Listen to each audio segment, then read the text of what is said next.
everybody. Today is Thursday, February 28th, 2019. It's just a little bit after 1 o'clock. This is the Nevada Commission for the Reconstruction of the V&T Railway. And before we get started, if you'll join me in Pledge of Allegiance, that'd be great. I pledge allegiance to the flag of the United States of America, and to the republic for which it stands, one nation, under God, indivisible, with liberty and justice for all. Okay, with that, we'll go to agenda number 1 and roll call, please, ladies.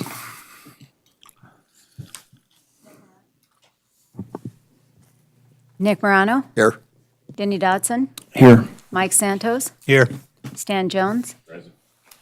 Denny, Marshall McBride is not present. He is at a NACO conference. Correct. All right, thank you. Okay, we'll go on to agenda number 2, possible action, and that would be approval of today's agenda, February 28th, 2019. Do we have any comment from commissioners? Any changes? No? Any comment from the public? Hearing none, I'll call for a motion. I'll move to approve the agenda as published. Second. I have a motion and a second. All those in favor? Aye. Aye. Okay, we'll move on to agenda number 3. This will be public comment for non-agendized items. Do we have any public comment, again, on items that are not on today's agenda?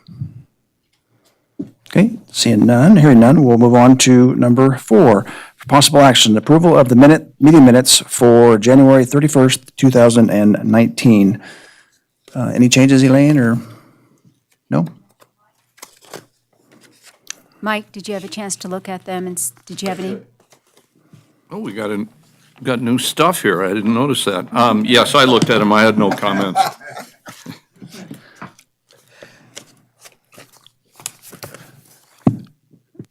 So I guess no changes, and I'll call for a motion.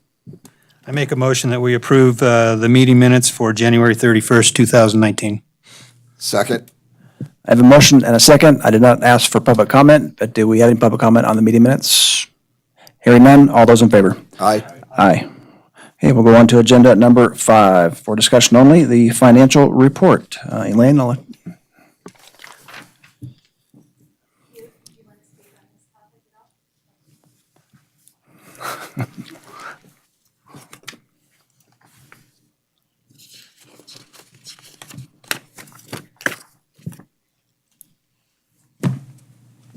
Thank you, Mr. Chairman. Hugh Gallagher for the record. We're still trying to get the agency reporting from our new system. It's getting closer. We're going to get, I think that Elaine has ordered some check stock, which means you're going to have your own checks coming through our system. And so that's on our really, really front burner to get that done so we can get some, at least by the quarter end, you'll have some pretty good reports. We'll be able to do the budget and have that submitted to you by then. But other than that, there's not a whole lot of receipts. They're being taken care of. The expenditures are being taken care of. I see no problem with those. We just don't have a reporting tool right now for you. I apologize again for that. Any comments from the board? And I can add a little bit to that. Just we track our expenditures, of course, and our income. And right now, we're still looking very good. We ended the Polar Express season, and let's see, I'm going to get a little report here. So our Polar Express season, we did end in the black, about $250,000 in the black or what we netted from the Polar Express.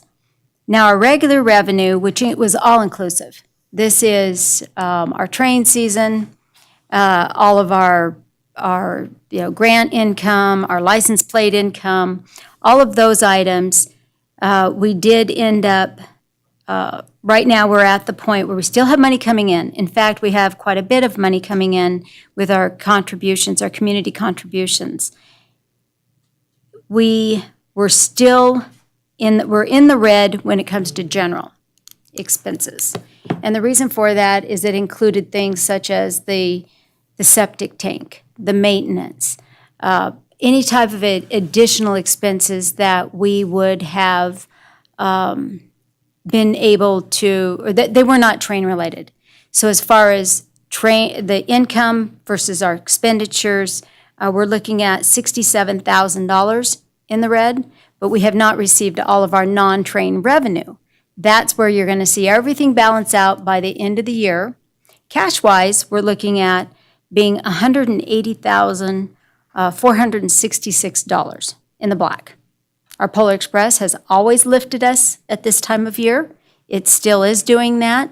But as far as the additional revenue that we're expecting, whether it's the additional $125,000 from Story County, our grant reimbursements, we're still taking in license plate money. We still take in Draco payments, all of those things. And now we just started our we're starting to sell tickets for our upcoming train season.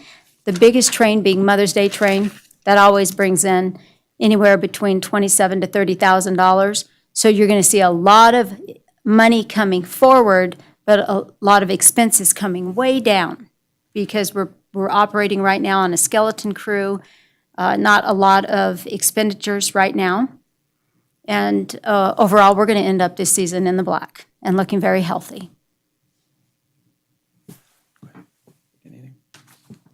Comment? Yeah, did you have a comment? Yeah, no, the only comment I have, what a difference from a year and a half.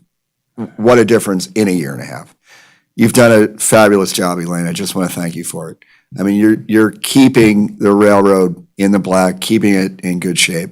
So just one quick question. You mentioned the license plate revenue. I just want to make sure, are we getting that directly now to Story County? Is it still going through Carson? How does that work? No, everything is going through Story County. Okay. So yes, they're direct deposits from the state. Okay. Thank you. Just a quick question, Elaine. As we look at next week a retreat to start looking at this next year, and knowing that we have to put a budget together to submit to taxation and approve, I think, next month, then we're going to need probably some type of information to kind of forecast where we're going to be. So will we have some general basic stuff for next week? We will. We're able to pull reports from the county as far as things that we need to compile to put together a budget for next year. And so what we've done, I didn't hand these out today because there were a couple items over here that are missing from last year's budget. What we're doing is we have a test balance going right now, and we're going to use this for our budget, meaning that we have a better idea about our expenses after one season under our belt. We know where the money's coming from and where it's not coming from, so we can budget this more targeted in the coming year. And so right now, Tiffany and I are working at compiling numbers just for the use of next year's budget. And so we'll have those numbers. Hugh's aware of what we're doing. This is just internal accounting so that we can be prepared. In fact, next week is when I'll be working on the budget, and I'll be calling on you with questions, I'm Yeah, sure. that's great. No, and I'll second or echo Nick's comments too. It's been a big plus if we're in that territory of being positive like that. That's a solid $300,000 swing, at least. Yeah. So great job. Elaine, I got a question for you. Since last month, have there been any big expenses that we paid out this last month or anything that you should be aware of? Well, our main expense is, we had the North Pole tear down expense, and that's a lot of labor cost. And then we also had an invoice, one of our train invoices that we didn't receive until this month, and that was a good $24,000. So those were our largest expenditures. We had an electrician's bill that we didn't receive for a while, but outside of just the normal utilities, contractors, contracts, payments, their monthly payments. No, it's been just cleanup. I guess you would call it cleanup. Any other comments from the board? No, anything from the public today? Okay, with that, we'll move on to agenda number 6, that for possible action, approval of the selection committee's recommendation for the new ticketing service call center provider. I'll go back to you, Elaine. Thank you. So, once again, we put out the RFP for ticketing service. Ticketing service is something that's unique. It's a unique type of service, and we had invited 5 individuals or individual companies to submit proposals. We received 4, all on time and complete. So the selection committee, which included Mike Santos, Stan Jones, Molly Ellery, David Peterson, we had Katie was there, and myself. And so we went through the various proposals, and once again, and you have a copy of the spreadsheet, and if the audience would like a copy of the spreadsheet, we have extras here. You can hand those out. So I set up a spreadsheet to show which of the 4 qualified. They all qualified. We had Fair Harbor ticketing service submit a proposal. We had Activity Tickets submit a proposal. Dynamic Ticket Solutions and WhistleTix. We had many more categories in which they had to qualify this year than they did last year. A lot of that had to do with the fact that we asked for a call center with 24/7 availability as part of the package. And we also had the help of our marketing team, Argentum, and they added a few details about IT criteria so that they could utilize the information obtained from the ticketing agency for directing, potential marketing and to see how our marketing was working. And all of that is included on this list. Fair Harbor is the agency that the selection committee unanimously selected. And I would like to ask that each of the members that were part of the selection committee talk a little bit to the board about why Fair Harbor was our ultimate decision. And let's start with David Peterson, because I know that he has to take off here soon.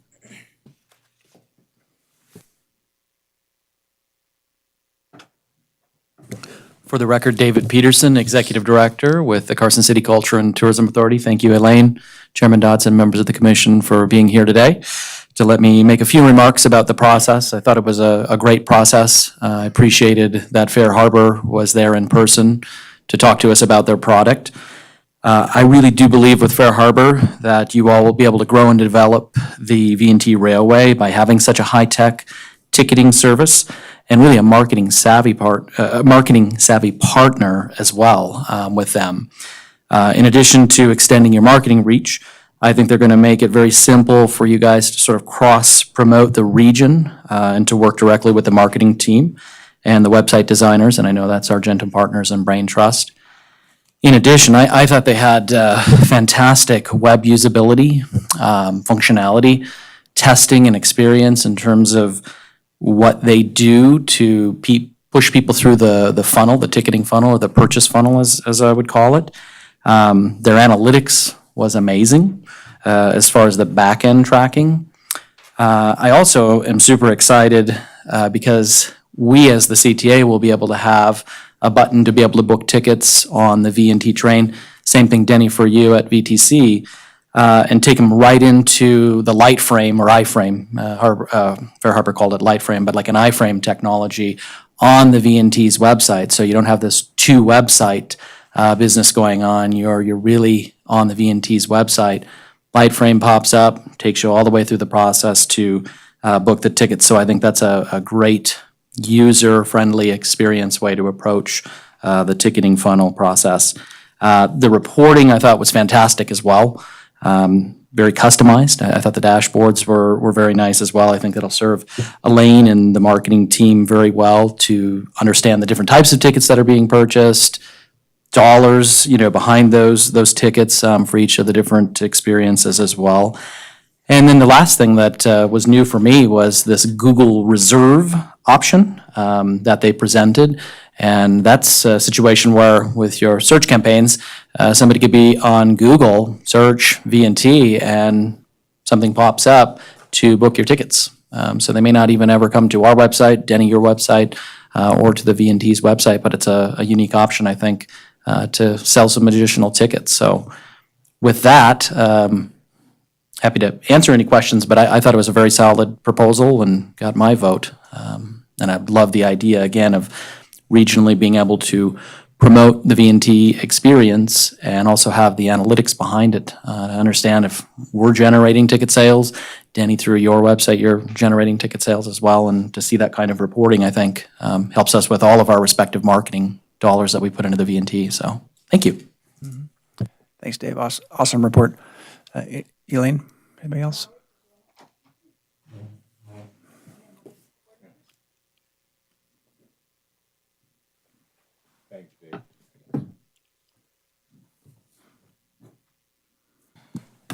Chairman and members of the board, for the record, my name is Molly Ellery with Argentum Partners. To piggyback off what David was saying, on the marketing end, we found Fair Harbor to be incredibly useful for a couple of reasons. The first is that our creative and digital team has experience working with them, so it's already going to be a great shoe-in. The second is with our previous ticket vendor, we had trouble placing Google tags and doing SEO management on their ticketing site. And because of that, there was a level where our marketing, it just physically couldn't be as effective as we would have needed it to be. And so we weren't able to catch some of the downfalls because we didn't know what they were. Fair Harbor completely and totally allows us to place those tags on their site, do all of the back-end SEO management, and then they also do their own management on their site that will directly work with us on our website as well. So we're doubling work, making sure that everything is effective as it can be, and that our marketing is always on point. We can retarget, we can change audiences, whatever we need to do. So that was key for us. That's the extent of my Fair Harbor report. If you have any questions. No, great. Thank you.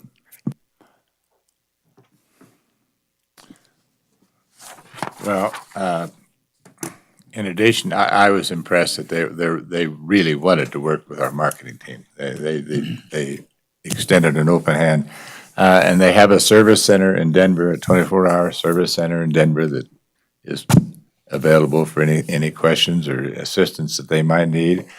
But the big thing, they had no additional fees. They had one charge, and that was it.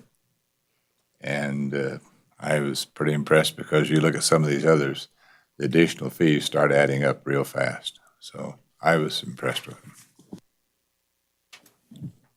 them. So in addition to what everybody else said about the benefits of picking Fair Harbor, what I did in my research is I had some family members, I picked a date for them, and I had them go on their websites of the companies that were representing these railroads, and I said, book some tickets for a family of 5.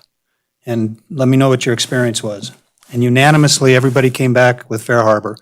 And I think it was the visuals and the way it laid out and the experience of that, and everybody unanimously picked Fair Harbor. And so after hearing that and then seeing that their team traveled as far as they did, I made some notes here. And the thing that I liked was they said there was an average increase of revenue of over 20%. And what they said is they want to help build our business. They have an account management team, and they were really interested in just not being our ticketing and marketing group, but they really wanted to help us build and help our railroad to become successful, because if we're successful, they're successful. So I really like that. They said that their support team in Denver was touted as one of the best in the industry. And I think that can be backed up by the fact that Booking.com bought them, and so that says a lot about them. Our marketing team obviously was familiar with them. I mentioned the dashboard. They said they could work with large groups and make it easy for booking with large groups, maybe with multiple credit cards. I like that idea. They had a 100% mobile platform. Right now, they said it was Apple only, but they said with an Android system, it just needed a web browser. So I like that. They had a real nice help center, and they were willing to do some training with us for each of the departments online live. So, yeah, that was the reasons that I liked Fair Harbor. So as you can tell, they did a very good job positioning themselves this go-round with VNT. And a lot of that had to do, there's been a lot of growth since they were one of the agencies that did submit proposals last year. They did not have the Polar Express experience or the rail events reporting experience. But after this year, they've added a lot of trains to their portfolio. They've just been bought by Booking.com. They've gone from 19 employees to 200 employees. The team that came out, they flew out just to give a 10-minute presentation. And they did a very, very good job explaining how they could and would work with us. I did do reference checks, and I'm still getting some of those back. But there was a comment from one gentleman that said, let's see, let me tell you who he is first. His name is Michael Jensen. He's with Haunted Keys West Tours. He's an individual from Carson City, it turned out. And he responded to me within 5 minutes. And he raved about the VNT, first and foremost, and the Polar Express. He put his grandkids on the Polar Express this past season.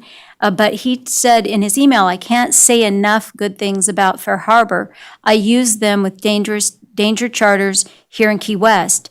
When we switched from Exola, it was like night and day. When I took Haunted Key West, the first change I made was to take us off of Exola and going to Fair Harbor, and I haven't regretted it once since.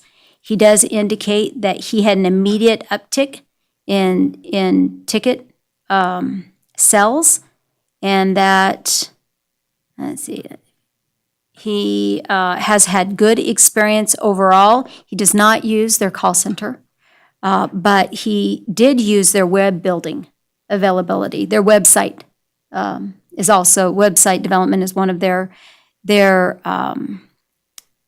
services. And he said that it was easy, there's a ease of use on both the back end and the front end of the system, and that if he's ever had a problem, he's called, and even one of the owners, he's called, and they called him in the middle of the night. They woke him up and had him call this client to make sure that their needs were covered. And so that was great to hear from him. We didn't go on right away. We didn't say, hey, it's going to be a bid process with whichever one is the cheapest is the way we go. They had to meet the criteria. They had to be able to work with us. And plus, we're looking at this regional marketing. And they were just automatic. It was like hand in glove when it came to the VNT. The way that they do bill, though, is that it is a 6% ticketing fee on top of our ticket. So the customer pays that 6%. For example, if we're $55 for a ticket, it's like $3.30 as a ticketing fee. If, for example, I spoke with Tom Gray and said to him, we can sell your tickets. We'll sell your tickets online with ours. We'll be long run, short run. We'll sell our wine trains. We'll sell Polar Express right away. Let's get going. We could start selling a variety of tickets just through their ticket service, and they all pop up on one page, and there's squares that you pick from. So you could pick your steam ride in the summer and your Polar Express ride in the winter and buy them both right there and then. I thought that was really good. Tom, for example, if we sold his tickets or had them being sold on our site, it would be 82 cents. In addition, for him, for one of his tickets to sell online on our site. So the other thing that they did, the 24/7 call service to us was free. There was no charge for that. They are out of the Philippines, but we also discovered that our other ticketing agencies had additional call center in the Philippines, one in Texas, and then the other didn't indicate where their call center was. But this, again, as Stan indicated, it was not fee top heavy. They take the credit cards. There is a 30-cent per transaction, not per ticket. We were looking at $1 per ticket from some of these other agencies. Fair Harbor, again, the way that they make money, as Mike said, is when we make money, they make money. That's how it works.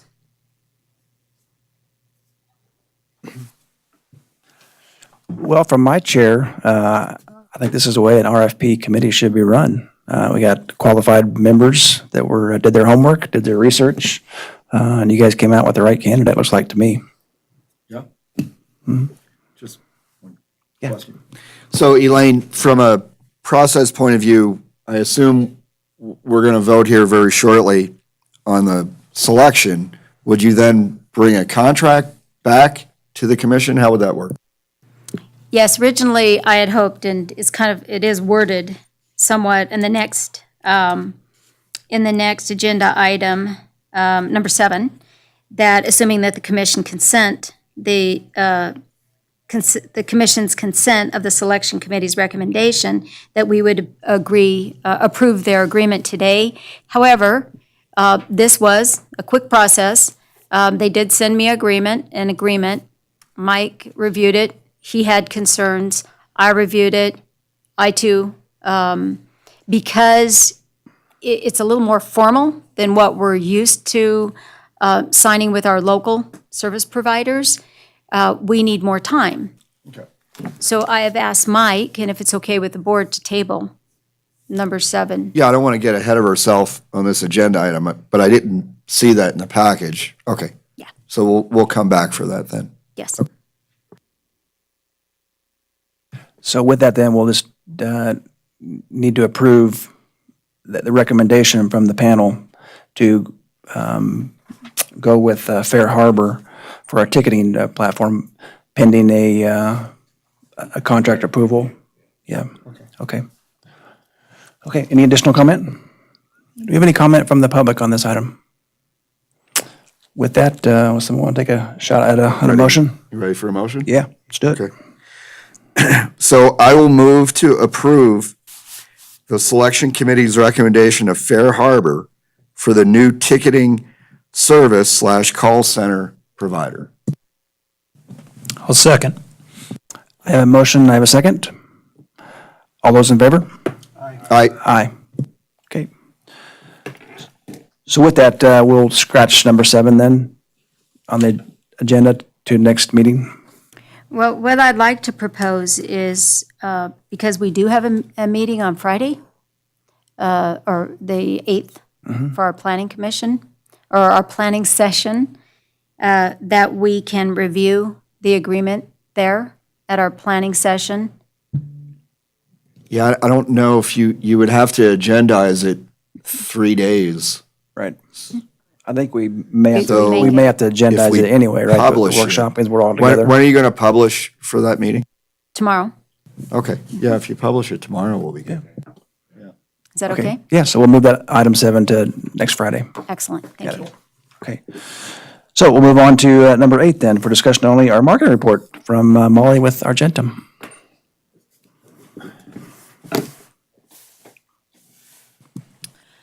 Chair Dotson and Commissioners, for the record, my name is Molly Ellery with Argentum Partners. Hopefully you all have the sheet, correct? Perfect. So As we are in our off season, obviously we're not doing active things like promoting wine trains or Polar Express or things like that. But we're definitely not resting. So we have a couple of things going on. The first and foremost is we're diving into a new marketing campaign. The goals of the campaign, it's pretty simple, obviously to sell tickets, but also to gather a new set of riders, because right now we have a great return ridership, but we need to be able to grow that rider base. So we're looking at reaching out to younger families, affluent couples, people who like the outdoors and like history, just to make sure we have a really solid ridership. To further on that, we want to make sure that we're establishing the V&T as a brand that's more than just Polar Express. It's really frustrating on my end, as I'm sure on everyone's, when I talk about the V&T Railway and they don't know, and I say, oh, the guys who do Polar Express. And then we know what we're saying. So that's definitely one of the things that we're working on, is V&T is its own brand. We are going to have, well, we're working on 2 different marketing campaign ideas for consideration. We will have those ready not only for your retreat, but also for the marketing meeting. And they'll just be in different forms because of the different settings for those meetings. But both of those campaigns, as we've discussed before, will include asset creation, media buys, all of the things we'll do on social media, as well as outreach to different journalists, bloggers, and influencers. And then obviously we have the focus this year specifically of the 150th celebration of the V&T and Transcontinental Railway. Elaine's been working heavily on that, and we're collaborating and making sure that we are encompassing those ideas fully in what we're doing currently for our marketing. Moving down from that, we are currently in the process of building a new website for V&T. So in terms of structure and architecture for the site, it is completed. The website won't go live, if we stick to schedule, the website won't go live until mid-April. We had a meeting this week with Elaine, and we all kind of hashed out what the vision of V&T needs to be, because that's something brand new that we're all kind of creating together to increase longevity. So we're currently working on a revamp of what that look and feel for the website will look like. But just wanted to keep you apprised, the website rebuild is in process. Moving down, we have had meetings with several different local organizations, including the RSCVA. Obviously, we meet with David with CCTA all the time. Travel Nevada, not only through meetings with Elaine, but on our own. And then we're also going to work with, oh, bless you. We're also going to work with some organizations like Getaway Reno Tahoe, as well as our local radio stations and our local TVs, leveraging the media buys that we're going to be placing to do radio remotes from V&T when we have large events. So for example, if we want to do a radio remote for Mother's Day, we'll have a station out there and they broadcast all day from that event. So those are some of the local things we're doing. But to build on that, in one of the previous meetings, Chairman Dotson had mentioned that we want to focus more on regional influencers and journalists, and we couldn't agree more. So we put together a list of some of the bloggers and influencers that we've been talking to and that we have targeted as key people to help promote V&T. You'll see that list right below. These people range from bloggers who have been featured on National Geographic, Travel Channel, Washington Post, to people who run mom and dad sites that will help us promote families, to people that just have hundreds of thousands of followers on social media. So we're trying to make sure we cover the gambit there, in addition to all of the regular things we'll do for media. The last thing that's not on here, because I was just told about it this morning, Mike Draper and Matt Robinson, two of the members of my team. Obviously, legislative session is up and running. And the most that I can say, but we wanted to share, is that we believe we've targeted a bill that we will be able to add some language into to get some substantial funding for V&T. I can't say when that would be because it could go into effect in 2020, earlier or later, but it would be substantial. So that is another avenue that we're working as well to make sure that V&T is nice and taken care of on all fronts that we can possibly help with. With that, if you have any questions, I'm here to answer them. Questions? Go ahead. Hey, Molly, good job. One of the questions I have is, you said you wanted to target a new group of, riders. And you mentioned getting into individuals that are interested in the outdoors and history and all that. Have you thought about maybe dovetailing onto some of the other events we have in the area, maybe setting up a table or a booth, if you will. Like the epic rides we have here, some of the golf tournaments, softball tournaments, because they bring families in like crazy. And I think that'd be a great opportunity for us to maybe set something up and target some of these groups coming in and say, hey, we got this really nice train out here, Right. you know. So, Commissioner, we couldn't agree more.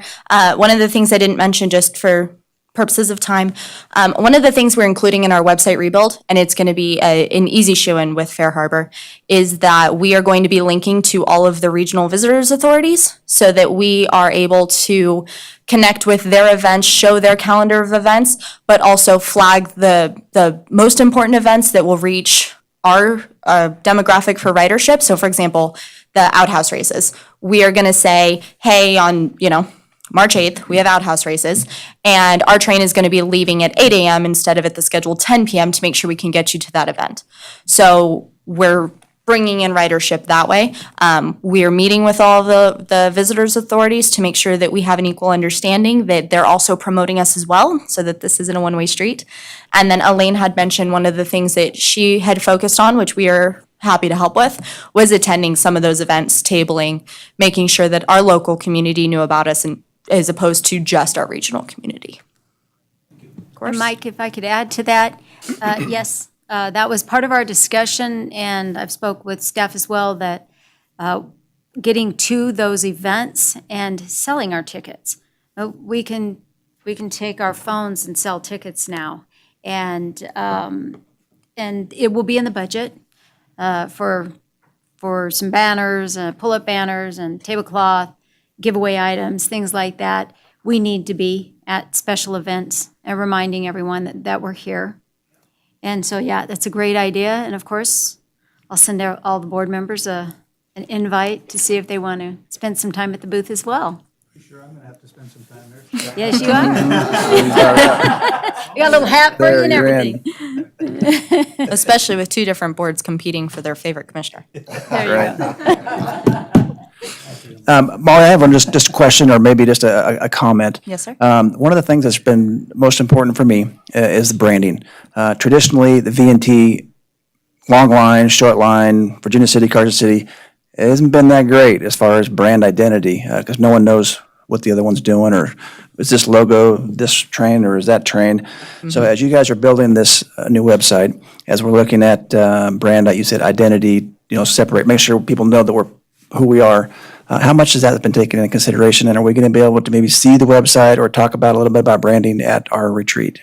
Because I think consistency is something that we really need to focus on. So a couple of different things. Chair, we 100% agree that has been a struggle that we've had. We've discussed with Elaine, and she can go into this in better detail. But one of the one of the things that we face is that we have some trademarks in place with the V&T Railway, Railroad, Commission, long haul, short haul. So there are some trademarks. Tom Gray does own some of those rights. And so because of that, there are certain guidelines that we have to stick within. So we are we're keeping Elaine apprised of everything. She's letting us know what logos we can and can't use, as well as what language we can and can't use. So aside from that part on logo, we're just trying to make sure that everyone knows in the community and regionally what V&T Railway Commission is, and that we do have all of these adventures. And yes, we work very closely with the V&T Railroad in Virginia City, but we are two separate entities. Here's what we can offer you on ours, and we're happy to refer you to the other. So that's what we're doing in terms of brand building. For the website, I will do my very best to make sure that we have something that you guys can look at. Currently, there's nothing clickable. It's just a landing page per se. But like I said, we did have a discussion earlier this week about making sure we were all on the same page as to what the V&T message is. And so we came to the table with something, and after further discussion, we realized that that is not at all what we wanted it to be. So we're currently in the process of going back through that creative, and I can't speak to how long that will be, but if I have it available for the board meeting or the planning meeting, I will make sure that it is viewable. Yeah, I think it would be important to keep the board abreast of the overall concept. Don't need to see the functionality, I get all that stuff, but just some mock-ups, if you will, what it might look like, the feel, I think is real important. I can do that. Yeah, that's all I'm looking for. And Yes, we sir. actually have a meeting scheduled on the 15th of March at Argentum Partners to go over marketing. Could you have something available by March 15th? Yes, so I can definitely have, if not live, I can have printed out mock-ups of this is the vibe and feel we're going for. To continue, one of the discussions that we had with Elaine was please don't hold us to the fire for our lack of assets that match what our new feel is. So we are going to be piggybacking pictures from other people to say this is the feel and this is what we're going to create with our new assets, but I can have mock-ups ready. Yeah, no, I think that's completely acceptable. We did the same thing in Virginia City with the website, Piper's new website. Beautiful. It took a long time, but we kept the board informed of what it was kind of looking like during the process. Even though we couldn't get in there and play with it, it was just basically to make sure we're all on the right track brand-wise, because I think Perfect. we have to have that right first. Yes, sir, we can have that ready for you. Thanks. Denny, can I add? Sure. I've just got to bring up the obvious point as well that I didn't include my own report on this agenda. And so I'm just butting in as the points get You brought have a up. hall pass. Thank you. I'll pass. So speaking on the logo, there was some discussion about making sure that we had separate handles. We were using separate social media handles. We were using Virginia and Truckee Railroad. You see it in a lot of the things that the commission, even our letterhead, it says Virginia and Truckee Railroad. And then, of course, we have logos out there that say V&T Railroad, Carson City to Virginia City to Gold Hill. We have no identity when it came to our logo. So I spoke with Tom Gray and with Mike, and I'm fully aware of the trademark agreement. So Tom did agree that we could use V&T Railway Commission. That was ours. That was ours to use. And he was afraid that we were going to get too separate in our identities, especially since we're on the same railway, and we do kind of feed off of one another. So I came up with the idea. Originally, it was, could you hand that out? We're just maintaining our logo. We replace railroad with railway. I have seen on other logos, I'm not sure where it came from, but there was railway. And I just put the word commission under railway. This is who we are. And this is a basic logo that we can put on all of our letterhead. You can see even Molly, she has a certain letterhead. We use a different letterhead on our website, or not letterhead, but logo. It's different on our envelopes. So this is going to be Tom has seen this. He's approved the use of this being part of our name. And something that we have the ability, use your imagination. Always try to and keep draw. our You attorneys in the gave dark the there. attorney the blank one, Elaine. Yeah, there you go. Perfect. Hey, Good call. no information is good information sometimes. So that's it. It's basic, it's clean, it's what we can use. And then as far as our handles, we've even have, some ideas of what we can and cannot use. Jen, to piggyback, for the record, Molly Ellery, to piggyback off the handle usage, we are in the process of changing our Facebook, Instagram, and Twitter handles to something that is the same across all three platforms. We are struggling greatly with that because what is available on one is not available on the others, and making sure that it matches with what we have. So yes, that is in the works. I think it's just going to take a while because things are taken. But we are working on that.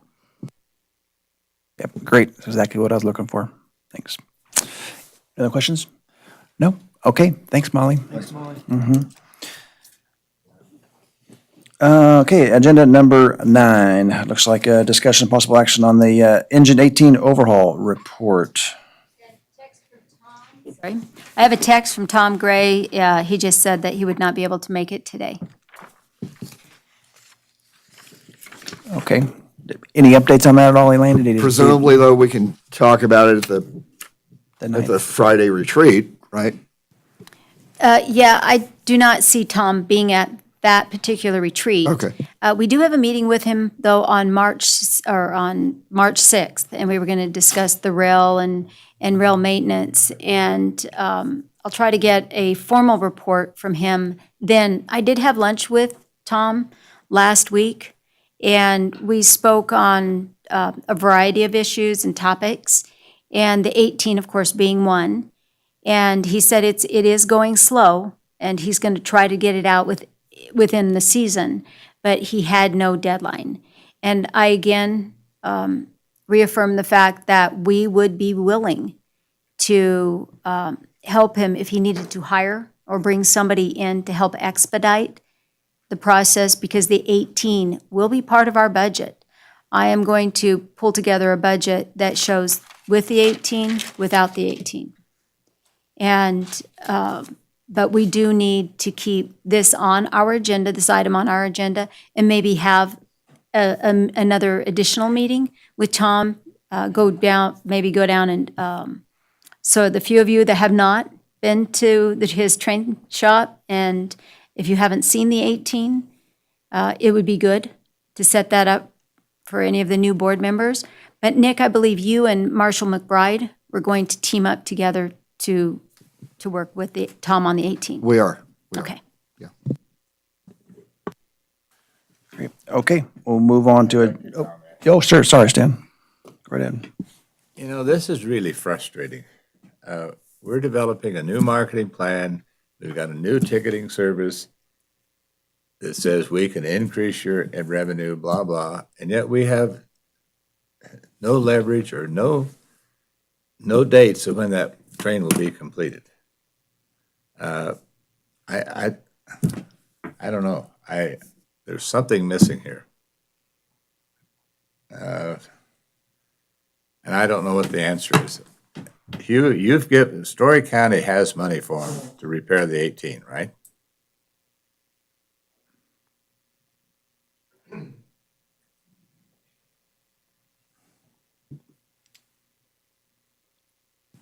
For the record, Hugh Gallagher, Story County Comptroller. We've already paid, let me get it here.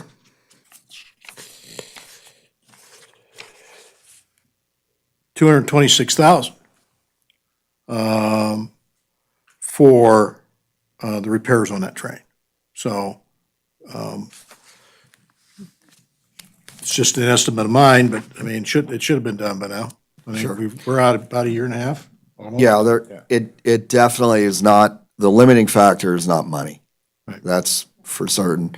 The shop capacity, I mean, I know you've been to a shop many times as well. It's more of a shop capacity, worker throughput. That's the limiting factor. And I think Elaine's last point was, we're even at the point, I think, where we would fund an additional employee or additional capability, if he can define what that is, in order for us to guarantee it by Memorial Day or June 21st Right. but a date certain, so that then as we're building our plan, we know from that date forward, we have the ability can plan and the additional ticketing capacity that number 18 brings with it. So, yeah, it's definitely not, money is not the limiting factor right now.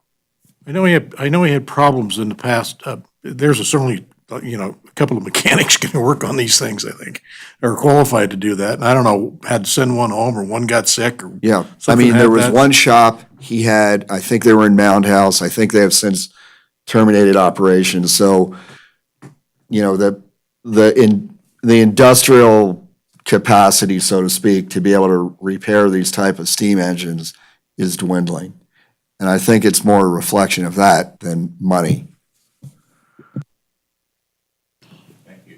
And then just to also bring up the obvious is, we didn't fill every passenger car every weekend last year. Some were, especially when we got towards the end of the season, we were filling the 2 passenger cars that the 29 could pull. Now, this year, we're at a much better advantage. We've already started, we have our marketing will be way ahead of schedule from last year. We have our ticketing, we're already starting to sell tickets. we have we're in a better position now to really understand what it would take to fill the third car. And even if it's, fill 2/3 of each car and have 3 cars is better than even filling them to capacity because it gets pretty warm out there. And we do need a little wiggle room. So the third car has a lot of benefit. And if we have it and our marketing direction, how we, promote ourselves, with the 18 coming back, the 18 itself is going to drive new ridership. Even for those people that rode in the past and say, well, I've already done that. Well, you haven't been, pulled by the 18.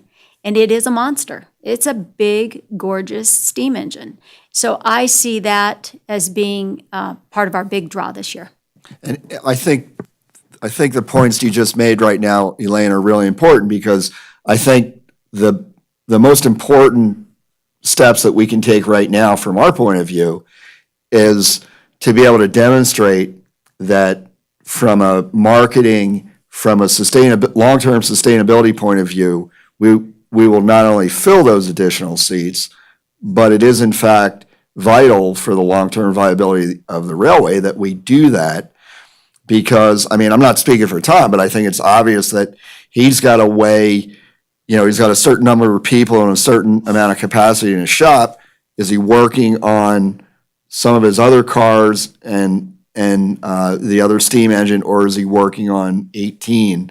So I think from our point of view, the more that we can demonstrate that we're going to fill all these seats and we in fact need them, and how it fits in with everything that we're doing, I think that would be important to make the case, and he's got to then, if he's got to put additional people or additional assets into getting it done, I really think we need to have a date specific. That's bottom. In order for us to be able to plan, we need to know that here's the date, we're going to have 18 ready, and from that point on, then we can plan. And I concur. We need a date. But, the bottom line is, we're not going to make any money with 2 cars. We barely break even. And that's not the purpose. We're here to turn this thing around. And we're not going to be able to unless we have the 18 running. Okay. We'll go on to agenda number 10 for discussion only, the engineering report. So Ken is not able to be here. He did, however, send along some reports. The first one I'd like to draw your attention to is the bid tabulation.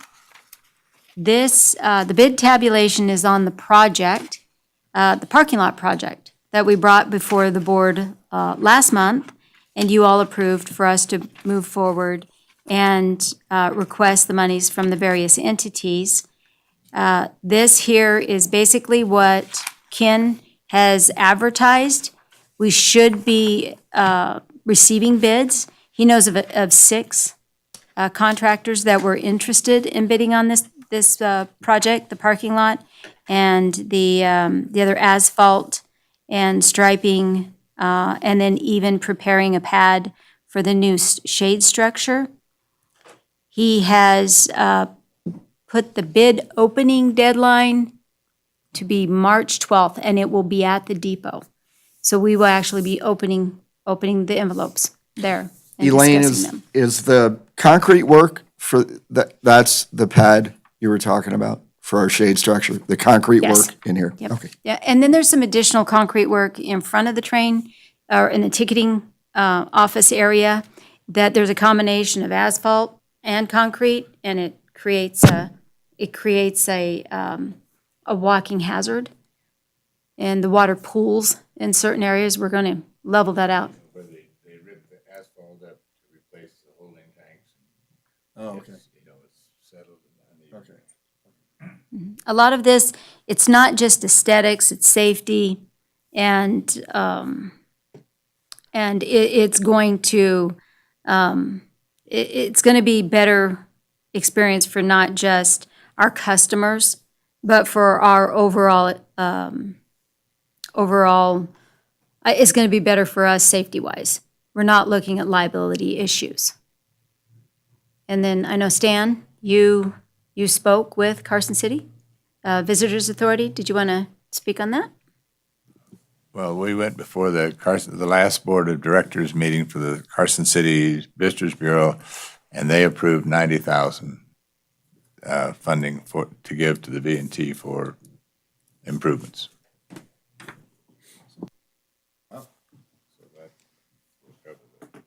That will cover the asphalt, if nothing else, yeah. Nice work, Stan. Yeah. And we will be going before Story County to ask for the additional $90,000, what we're calling our match, for the painting, for the shade structure itself, the painting of the ticketing office and the restrooms. I don't know if I'm missing anything else there. The backside of the building, enclosing the building. Oh, the door. Yeah. The door for the backside of the building. So I plan to speak with Marshall and then get on the agenda for March.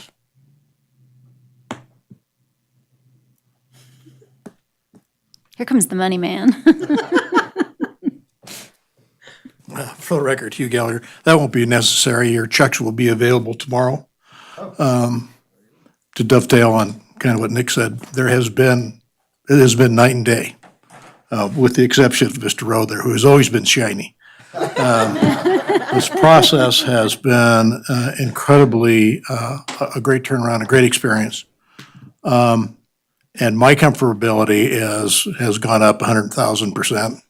And it's not really a bad idea to have the chairman of the board on your board, because Marshall's very passionate about this. So we did not think, in talking to Marshall before he left for Washington DC, it was not necessary because it was in the agreement. I have a comfortability, he has a certain comfortability with me, so consequently pick up the checks tomorrow. So the 125,000 and the 90,000? Yes. Okay, that was a Thank you, surprise. Hugh. Thank you. So Denny, I have to do All this right. then. Hugh sent me an email and said he had a surprise. And I said, is it a good surprise? And he said, they don't call me Santa for nothing. So I thought about it and I thought, well, what do you do, what do you give Santa? So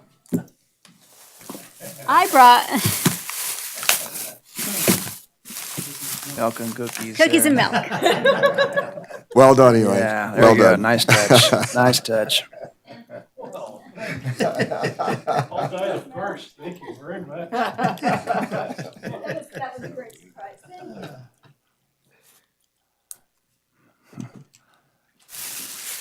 Awesome. Anything else with the engineering report, or is that, You can read what he has here. okay, That's included in his basic engineer report. This is his activity and what he has been doing for the past month. But I think the takeaway of all of this is the March 12th bid opening. And now it looks like we're going to have to pull together some more contractors and get the depot ready for the season. Thank you. awesome. Good stuff. Good stuff. All right, let's move on to number 11, our discussion only, our attorney's report. The usual activities, answering questions from Elaine and Ken. The only two items that are not usual was the proofreading and making sure the ad for the contract for Eastgate was correct, and worked with Ken on that. And then going through the Fair Harbor agreements, as Elaine indicated, I've got a few major issues with it. I'll just give you an example of one. The proposed contract would have venue in the Netherlands, applying Dutch law to any dispute that came up between the commission and Fair Harbor. And I mean, that's just one. So I wasn't too pleased with that. So we'll work on it and try and have it ready for the workshop. Yeah, bookings.com is out of the Netherlands.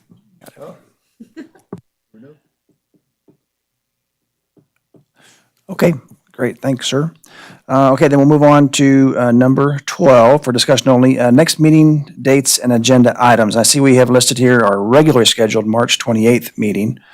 We probably want to add a note to that we'll be meeting next Friday, the 8th. And then I don't think the 15th, the marketing one, we'll need to agendize that, will we? No, we're basically at that meeting to hear That's just, yeah. the pitch or Gotcha. the presentations. But yes, I'll prepare an agenda for next week's meeting of March 6th. And it will be a planning, or 8th, sorry, a planning meeting.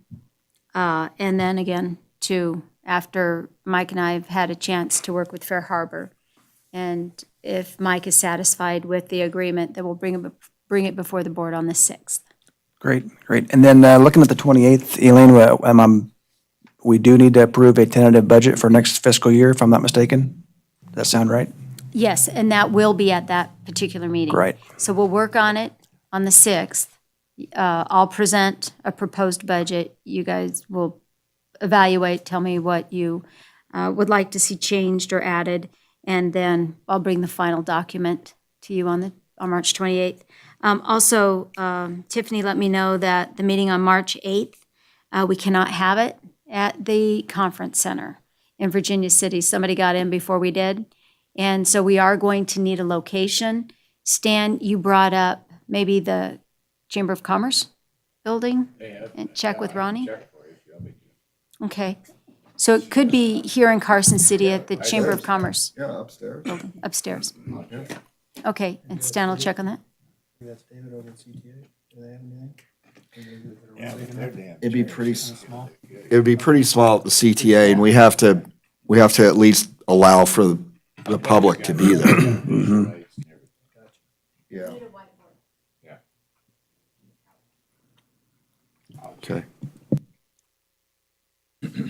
Okay, so with that, we'll move on to our last item on today's agenda, would be commissioner comments, and we'll start over here on our left. Stan, anything, Stan? Well, to begin with, I want to thank Hugh and Marshall that's a huge amount of money, and it won't go to waste, I can assure you. I'm really kind of excited the way we're going. I think our marketing team's going to do a great job for us. I'm optimistic the new ticketing agency will fill that void and take a lot of the stress off of our staff. If we can just get the 18 running, that's the big question.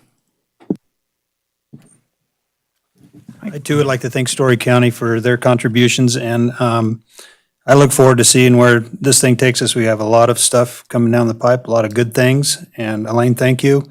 It was a pleasure serving on that RFP, that committee to get that ticketing. I learned a lot, and yeah, I think good things are happening. I look forward to seeing where we go.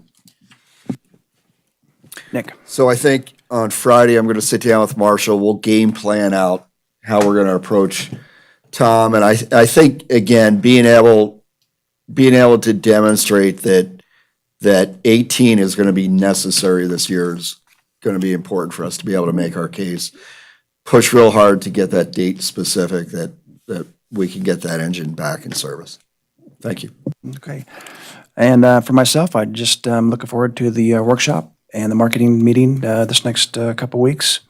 So that's all that I have. So with that, no other public comment at this time, and we'll be adjourned. Thank you.